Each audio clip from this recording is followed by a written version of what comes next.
Good morning, and welcome to today's story, a touching, humane, and educational tale. At just 15 years old, Marta found herself completely and utterly discarded. Following her mother's sudden death, her ruthless stepfather publicly threw her out into the merciless 1889 Utah winter. Stripped of her home, her protection, and her dignity, she was cast into the freezing wilderness with absolutely nothing but the clothes on her back and exactly $11 to her name. But instead of begging the townspeople for a warm corner in their barns, Marta made a completely counterintuitive choice. She walked into the settlement's trading post and spent her last $11 on a heavy piece of canvas and an old flint, determined to stake her survival on a barren, seemingly worthless rock fissure deep in the isolated canyon. The hardened adults of the settlement scoffed at her. Society openly mocked her desperate plan, laughing at the sheer foolishness of a child trying to survive in the wild. Every experienced pioneer knew the absolute rule of the frontier. Sleeping inside solid canyon stone during winter meant you were simply digging your own freezing grave. But what they didn't know was that this jagged crack in the rock wasn't a dead freezing tomb at all. Hidden deep within its walls was a rare geological anomaly, a breathing chamber that harbored an impossible, life-saving secret. What Marta was about to engineer inside that worthless stone wouldn't just keep her alive through the deadliest blizzard of the decade. It was about to completely change her destiny forever, transforming a thrown-away orphan into the ultimate savior of the very people who had abandoned her. Before we step into the freezing winds of the canyon together, either if you love stories of defying impossible odds and surviving the unimaginable, please hit that subscribe button and take a quick second to let us know in the comments below. Where in the world are you watching this story from today?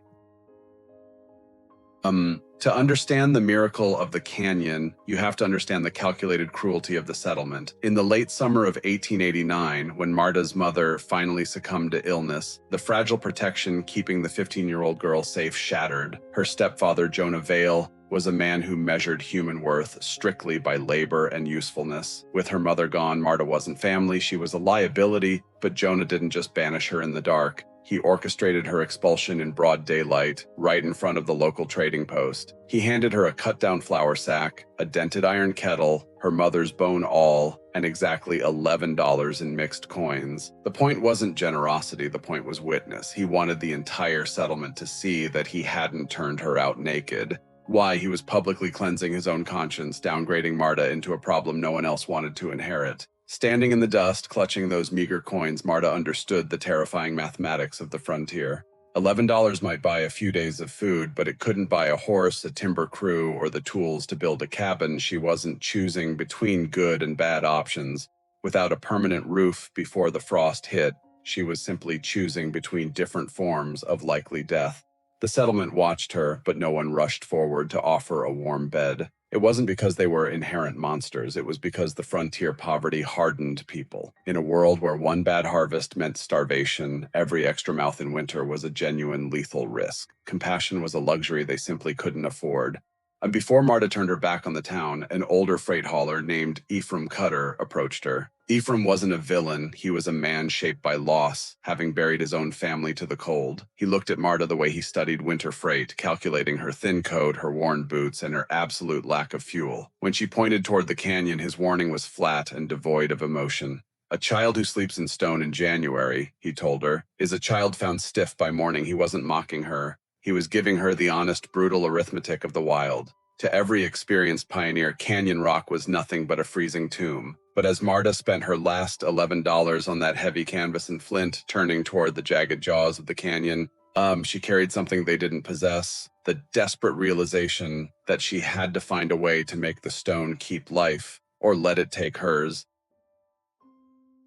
The frontier winter doesn't kill you in one dramatic cinematic moment. It kills you through cold, exhaustion, and one small mistake made too late. Marta learned this brutal lesson during her first 2 nights in the canyon. Her first attempt at shelter was a shallow rock overhang. She curled her thin coat around a few glowing coals, feeding them juniper twigs. But by midnight, the freezing air had entered her body deeper than fear. When dawn finally broke, her fingers were too stiff to even strike a flint. Desperate, she tried a deeper alcove the next night, thinking deeper rock meant safety. Instead, it almost became her grave. Without a proper draft, the fire smoked badly. She woke up hours later choking, her eyes burning and her lungs seizing. She had to crawl out into the freezing, unlethal air just to avoid being quietly poisoned in her sleep. Huddled in the snow, watching her meager fire die, the real terror finally hit her. The nightmare wasn't just freezing to death, it was dying out here where absolutely no one would ever know or care when it happened. By the third day, weak from hunger and severe dehydration, Marta was running out of time. Leaning her exhausted body against the freezing canyon wall, she noticed something impossible. She felt moving air. With trembling hands, she struck her last match and held it near a seemingly solid wall of rock. The flame didn't flicker in the wind, it bent sharply inward, drawn toward a hidden hairline fracture. The rock itself was breathing. Pushing her bruised shoulders against the jagged stone, she squeezed downward through the impossibly narrow crack.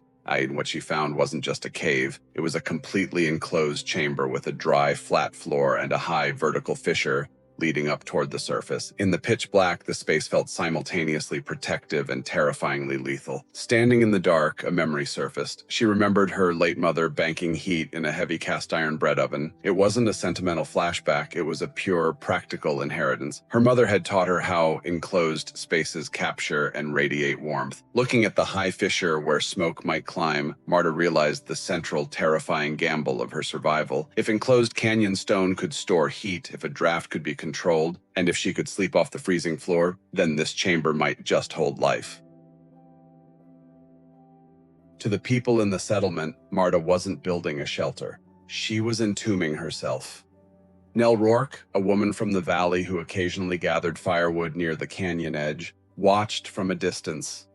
She saw the girl hauling heavy stones into the dark fissure and assumed the worst: smoke suffocation, a cave-in, or simply freezing in the dark. Down at the trading post, rumors spread quickly. To protect his own fragile reputation, her stepfather Jonah used those rumors, framing Marta as wild, degraded, and beyond saving. She was building under the watchful, judging eyes of a community that fully expected her to die. But inside the breathing chamber, Marta was fighting a brutal physical war against the clock. Her hands were raw and bleeding, her shoulders ached under her thin coat, and her meager food was running out.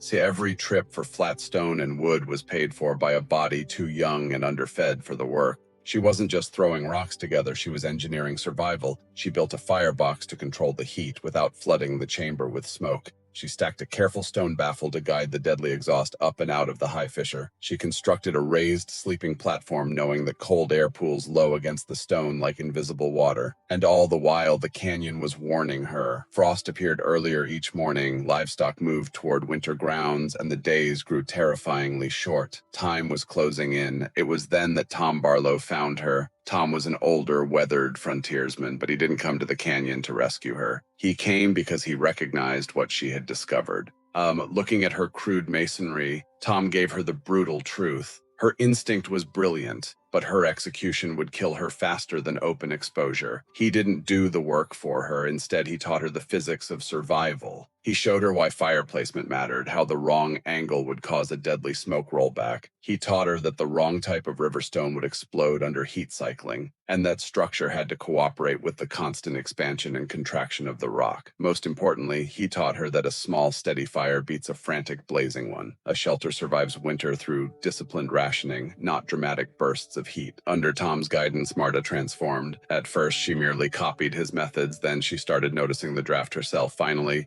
she began adjusting the airflow intuitively. But Tom gave her something far more valuable than survival mechanics. In a world that had discarded her, he was the very first adult who looked at her and saw a mind, not a problem.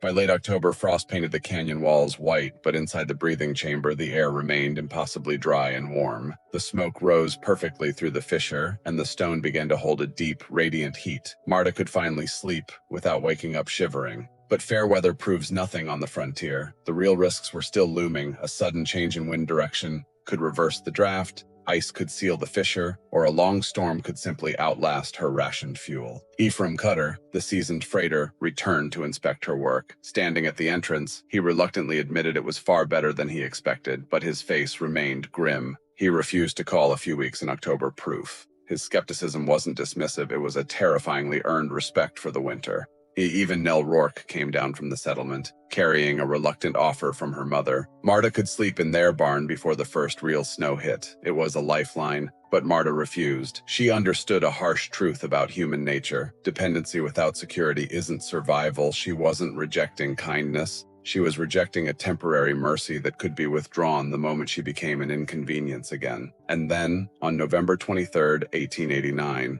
the true test arrived. The barometric pressure plummeted so fast the air itself felt heavy. The wind didn't blow, it hit the canyon like a solid wall. The temperature dropped brutally, freezing the very moisture in the air. Marta retreated into her stone fortress. She started the fire exactly as Tom had taught her, small, controlled, and heavily rationed. She sat in the dark, watching the smoke rise as closely as she would watch a pulse. Outside, the snow was falling so heavily the entrance began to disappear. Marta had to crawl out repeatedly to clear the drift, each trip costing her precious body heat and strength. If the snow sealed the crack entirely, she would suffocate. If the pressure shifted, the chamber would fill with poison. Around midnight, the canyon's physics violently turned against her. The draft began to pulse, and then it failed. The ribbon of smoke hesitated, curled downward, and began flooding the small chamber. Panic set in as her lungs burned. But in the pitch black, exhausted and terrified, Marta didn't freeze.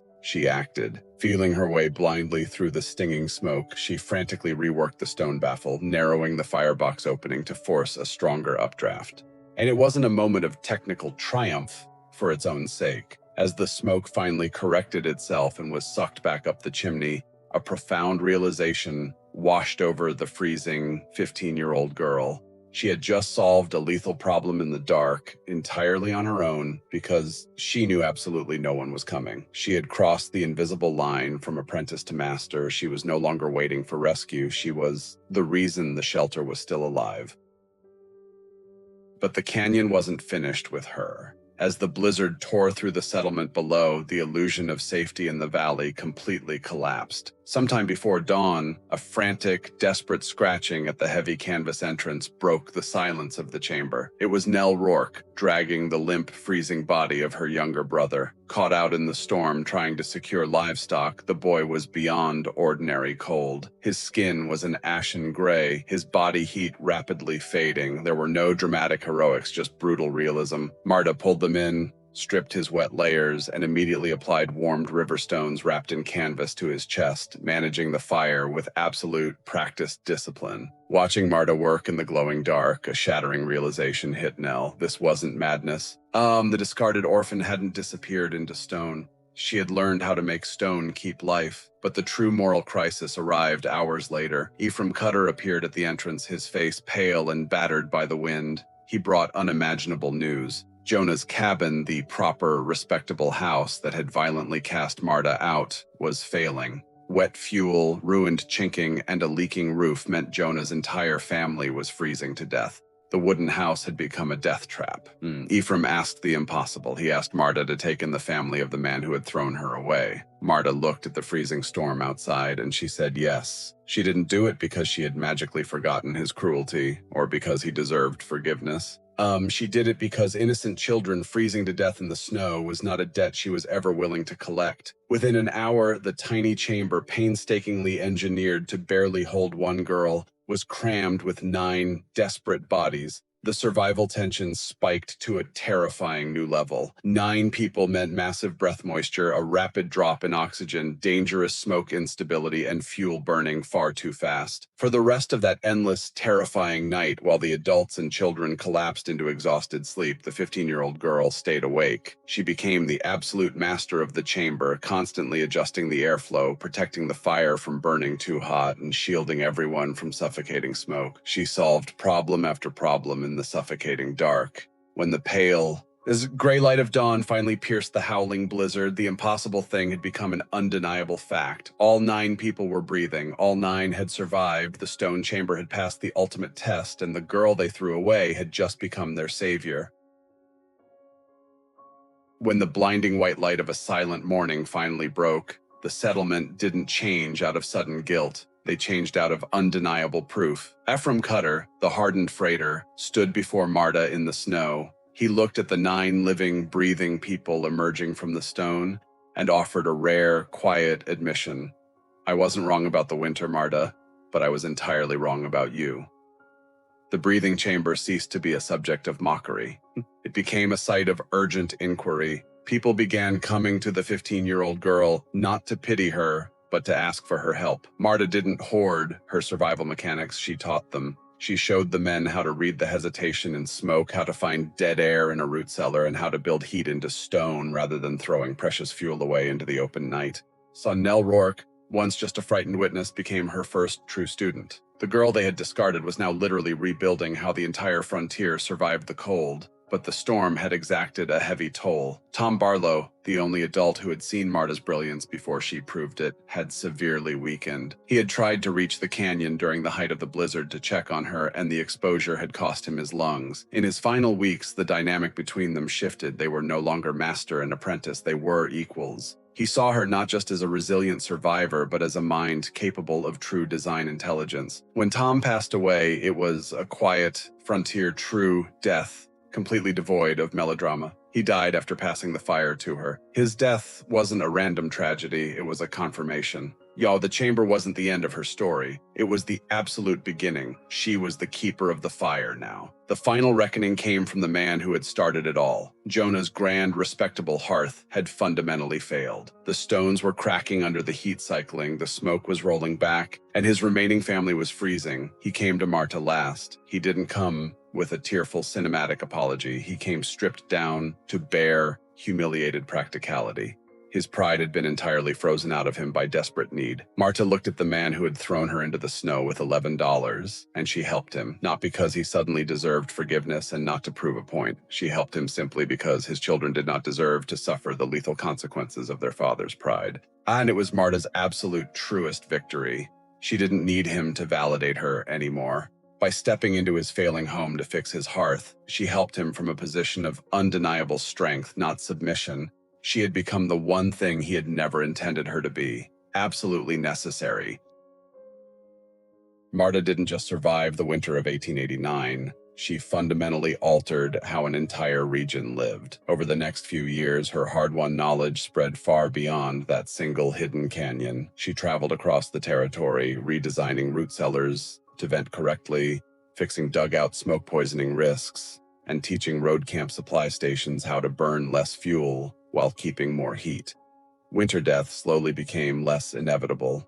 During this time, Elias Boone entered her life. He wasn't a knight in shining armor coming to rescue a helpless girl. He was a practical, quiet builder who saw the sheer brilliance of her masonry. Their partnership didn't begin with a fairy tale romance. It began with profound respect for her work. Together, they traveled, tested, and built. Elias understood the massive scale of what she had discovered, and in him, Marta finally found something she had never known: true, equal footing. Decades later, when newcomers arrived at the growing settlement, they were taught 3 absolute rules for survival: where to find clean water, where to harvest good fuel, and the story of the girl who learned how to breathe in stone. The hidden chamber in the canyon, the place that everyone swore would be her freezing tomb, was no longer just a hiding place. It was universally revered as the birthplace of frontier survival knowledge. Even as an old woman, Marta would sometimes return to the edge of the canyon. Looking down at the jagged rock, she knew that the place she was supposed to die had actually made her. When Marta finally passed away at the end of a long, full life, she wasn't buried with gold, and she left behind no grand monuments of revenge.